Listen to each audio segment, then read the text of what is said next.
recipe.Evergreen757 চ্যানেলে আপনাদের স্বাগত। আজ মকা মাছের পাতুরি করব, খুবই পরিচিত রেসিপি। ভিডিওটা সম্পূর্ণটা দেখার জন্য অনুরোধ করছি। Please like, share and subscribe. এই যে মকা মাছ এইভাবে করে রান্নাটা করেছি। মশলা নিয়েছি, পেঁয়াজ জারের মধ্যে নিয়ে নিচ্ছি। মাছ অনুযায়ী পেঁয়াজ নিতে হবে। অল্প জল দিয়ে ঢাকা দিয়ে পেস্ট করে নেব। শিলনোড়ায়ও পেস্ট করা যায়। মশলাটা পেস্ট হয়ে গেছে। মকা মাছের মাথাগুলি ফেলে ভালো করে ধুয়ে কেটে পেঁয়াজ যে পেস্ট করেছি পেঁয়াজ দিয়েছি, লাল কাশ্মীরি লঙ্কার গুঁড়ো দিয়েছি, কাঁচা সর্ষের তেল দেব। ভালো কোয়ালিটির কাঁচা সর্ষের তেল 1 চামচ, টেবিল চামচে। নুন এই পরিমাণে আর দিতে হবে না। হলুদ পরিমাণ অনুযায়ী। এগুলি এখন হাত দিয়ে আলতো করে মেখে নেব। এই যে মাছটা সুন্দর করে মশলা দিয়ে মাখাটাই আসল। মশলাটা সুন্দর করে মাছের সঙ্গে মিশিয়ে নিচ্ছি।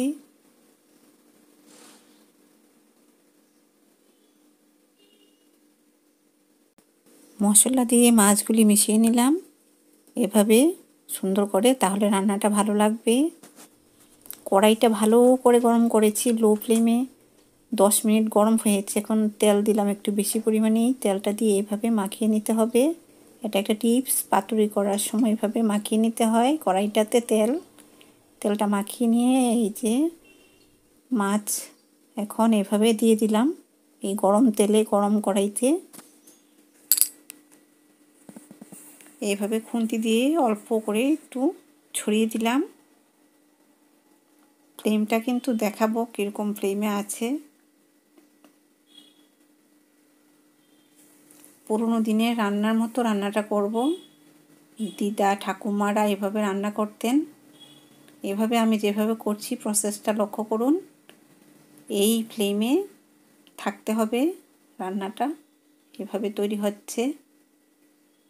এই যে দেখুন, দেখার মতো বিষয়। এই যে মাছ আমি কি করব এখন, এই যে দেখুন একটু ঝোলটা একটু কমেছে। যখন এরকম হয়েছে এখন আমি দেখো কি করছি। এভাবে নাড়াচাড়া করছি, একেবারে লেগে যায়নি কিন্তু কড়াইটা ভালো করে গরম করাতে। এরপর এইভাবে করেছি।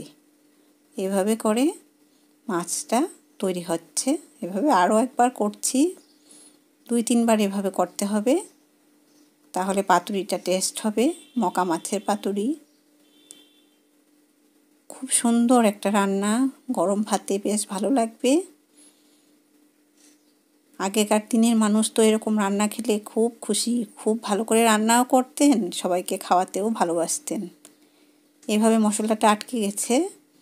এভাবে পরিষ্কার করে মশলাটা মিশিয়ে নিলাম। দেশি ধনেপাতা কুচি করে দিয়েছি। এখন এইভাবে ছড়িয়ে আবার কি করব দেখাচ্ছি।